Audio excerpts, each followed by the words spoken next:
کہ آپ کو میں بتا نہیں سکتا, میرے پاس الفاظ نہیں ہے کہ ایسے ایسے میں نے ایم این اے دیکھے ہیں کہ جو خوشامد کی آخری ایم این اے اور ایم پی اے, یہ سب جتنے بھی جو سیاسی لوگ ہوتے ہیں جن کو حلقوں کے لیے فنڈ چاہیے ہوتے ہیں, سینیٹر وغیرہ بھی اس میں شامل ہیں. ہر سینیٹر تو ایسے ایسے بھی ہیں جو خوشامد کے جنہوں نے ریکارڈ توڑ دی ہے, اور اتنے عجیب و غریب دلچسپ کے بندے کو انسی ہوکرا جو ہے نا مشکل ہو جائے. اچھا ناظرین, یہ بڑا ہی دلچسپ سبجیکٹ ہے. تو جب ایم این اے خوشامد کرتا ہے کہ آپ نے اور وہ کہتا ہے کہ مجھے فنڈ ملے, اب وزیر اعظم کیا کرتا ہے؟ وزیر اعظم صحیح معنی میں بادشاہ ہوتا ہے, اتنے سوابدیدی اختیارات ہوتے ہیں اس کے پاس کہ جہاں مرضی ہے جس کو مرضی ہے جتنے فنڈ دے دے. ہاں, عمران خان پہلا وزیر اعظم ہے جس نے اپنے سوابدیدی اختیارات کم کیے ہیں, ختم کر دیے, لیکن اب بھی بہت زیادہ ہے, کئی طرح کے ہیں. ناظرین, تو آپ نے دیکھا کہ جس طرح میں نے کہا کہ وزیر اعظم کس طرح وہ جو ہے نا کنٹرول کرنے کی کوشش کرتے ہیں ایم این ایز کو, اور ایم این اے کس طرح وزیر اعظم کے ساتھ, یہ ایک ایسا کھیل ہوتا ہے کہ جو جیسے کہتے ہیں نا کہ ہر وقت جاری رہتا ہے. اور یقین کریں اسی جو ہے نا اس میں بڑے بڑے اچھے پارلیمنٹیرین جو بہت نام کما سکتے تھے وہ ضائع ہو گئے, کیونکہ وزیر اعظم سے اگر آپ اختلاف کریں گے تو آپ وہ اپنے ضمیر کی آواز اسمبلی میں جب بھی آپ کریں گے ہلکے یا اپنے ضمیر کی بات کریں گے تو وزیر اعظم آپ سے ناراض ہو جائے گا. جب وزیر اعظم ناراض ہو جائے گا تو آپ کو فنڈ ہی نہیں ملیں گے, آپ کے کام ہی نہیں ہوں گے. جب آپ کے کام نہیں ہوں گے تو ہلکے کے لوگوں کا پریشر ہو جائے گا. تو یہ ایک اس طرح کا مطلب دو طرفہ پریشر ہوتا ہے ایم این اے کے اوپر کہ اگر وہ اپنے ضمیر کی آواز اٹھاتا ہے اسمبلی کے اندر تو ایم این اے ناراض ہوتا ہے, وزیر اعظم ناراض ہوتا ہے. اگر وہ وزیر اعظم کے منوان وزیر اعظم کی بات مانتا ہے تو وہ پھر وہ کوئی اسمبلی کے اندر وہ چپ کر کے بیٹھا رہتا ہے یا حکومت کی ہاں میں ہاں ملانے پہ مجبور ہوتا ہے. یقین کریں میں اس لیے یہ آپ کے سامنے شیئر کر رہا ہوں کہ میں ان حالات سے گزرا ہوں. نواز شریف میں مجبور ہو گیا, کوئی بندہ استعفیٰ دیتا ہے نیشنل اسمبلی کی سیٹ سے, میں مجبور ہو گیا کہ استعفیٰ دینے کے اوپر میں نے کہا کہ اگر میں اپنے حلقے کی عوام کی ترجمانی نہیں کر سکتا, میں ان کی خدمت نہیں کر سکتا تو پھر مجھے کوئی حق نہیں کہ میں مجبور ہو گیا تو میں نے استعفیٰ دے دیا اور میں نے عمران خان کا ساتھ دینے کا فیصلہ کیا. اب ناظرین ہونا کیا چاہیے جو ہم اس سارے ڈسکس کر رہے ہیں, یہ بڑا دلچسپ ہے, ہر ایک کو اس کو سمجھنا چاہیے کہ یہ بڑا نازک ہوتا ہے. جو ہی وزیر اعظم ناراض ہو گیا سمجھیں کہ وہ جو ہے نا اس کے کام ہونے بند ہو گئے, جب کام بند ہو گئے تو حلقے کے لوگ ناراض ہو گئے. تو یہ اب سمجھ نہیں آتی ایم این اے کو وہ کیا کریں. اینیو یہ سلسلہ اتنا یہ کوئی ابھی نہیں شروع ہوا, یہ نواز شریف کی مہربانی ہے, ضیاء الحق کی اور نواز شریف کی, کہ انہوں نے یہ سسٹم انٹروڈیوس کرایا کہ فنڈ دو جی ایم این اے. حالانکہ ہمیں ہونا یہ چاہیے کہ باہر کے ملکوں سے سیکھنا چاہیے کہ باہر کیسے ہوتا ہے. دیکھیں آپ لوگ کہیں گے کہ کہیں جی بلدیاتی ادارے یہ کام کریں, آپ یقین کریں بلدیاتی اداروں میں بھی یہی ایک بات ہے کہ ناظم یا چیئرمین وہ بادشاہ ہوگا, وہ چاہے گا جہاں آپ کی مرضی ہے کہ وہ, اور آپ نے دیکھا ہوگا کہ جو سپورٹر ہوتے ہیں ان کے تو ڈیرے آگے ڈیرے, ان کے تو جانوروں کے جہاں کمرے ہیں وہاں تک بھی پکے روڈ جائیں گے, اور جہاں آبادیاں ہوں گی یا مخالفت ہوگی وہاں وہ نہیں وہ جائیں گے.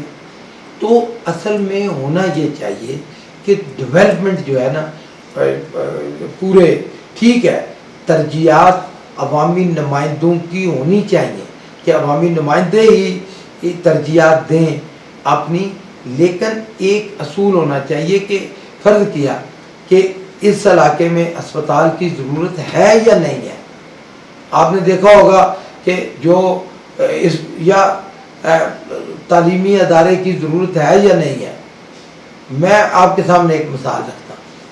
آپ دیکھیں کتنا بڑا پاکستان جو ہے نا آج بھی چھوٹے اضلاع جو ہے نا پاکستان کے جن کو ہم رورل ڈسٹرکٹ کہتے ہیں, جیسے جیلم ہے, جیسے منڈی باؤدین ہے ہمارا, جیسے چکوال ہے, اور بہت سارے جو ہے نا درجنوں میں آپ کا نام بتا سکتا ہوں.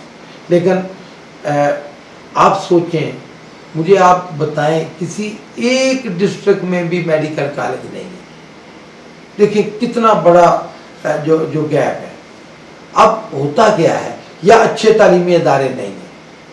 میں نے میڈیکل کالج اس لیے اسپیسیفائی کر دیا تاکہ آپ کو سمجھ آئے, اچھے تعلیمی ادارے نہیں ہیں. اب ہوتا کیا ہے کہ لوگ جن کے پاس تھوڑے سے بھی وسائل ہوتے ہیں وہ مجبور ہوتے ہیں شہروں میں ہجرت کے لیے.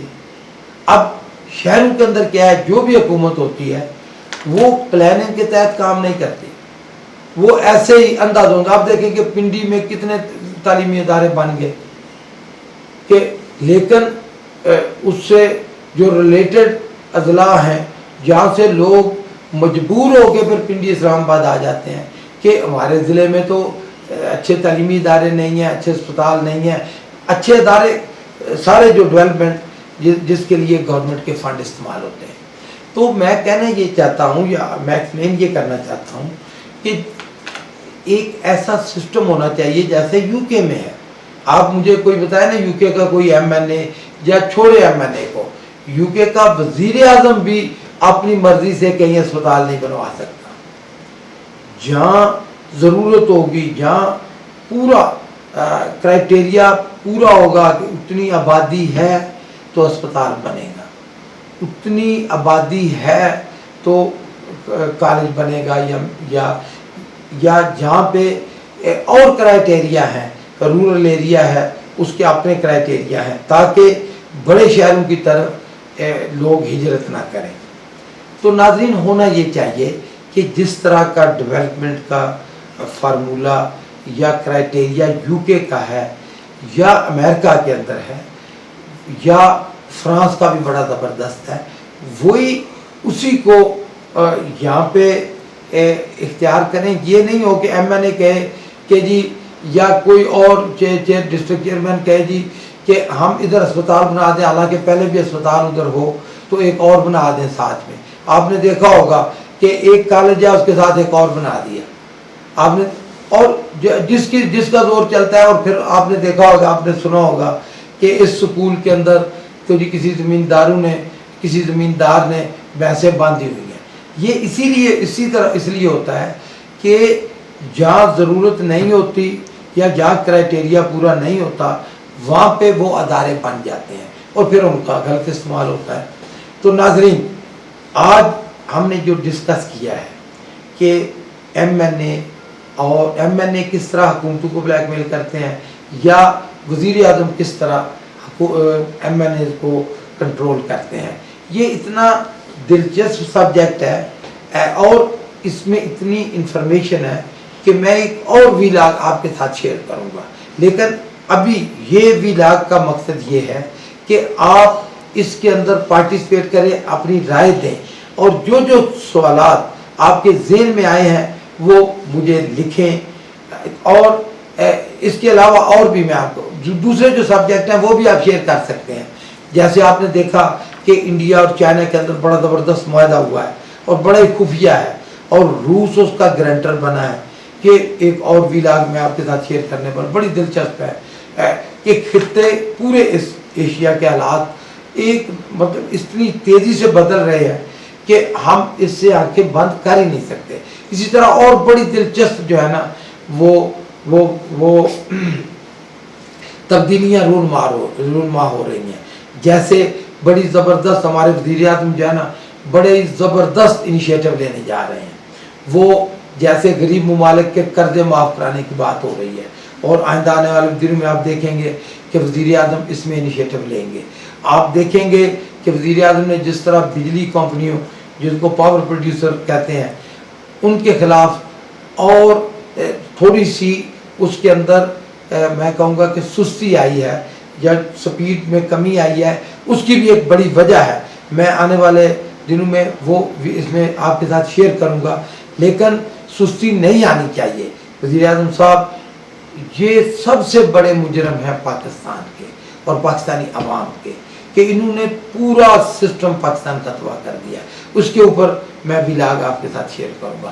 اس طرح اور بہت زیادہ دلچسپ ویلاگ میں آپ کے ساتھ شیئر کروں گا۔ آپ کو صرف یہ کہنا ہے کہ آپ اس چینل کو سبسکرائب کریں اور بیل کا بٹن ضرور پش کریں تاکہ لیٹسٹ ویڈیو بر وقت آپ تک پہنچے۔ Thank you.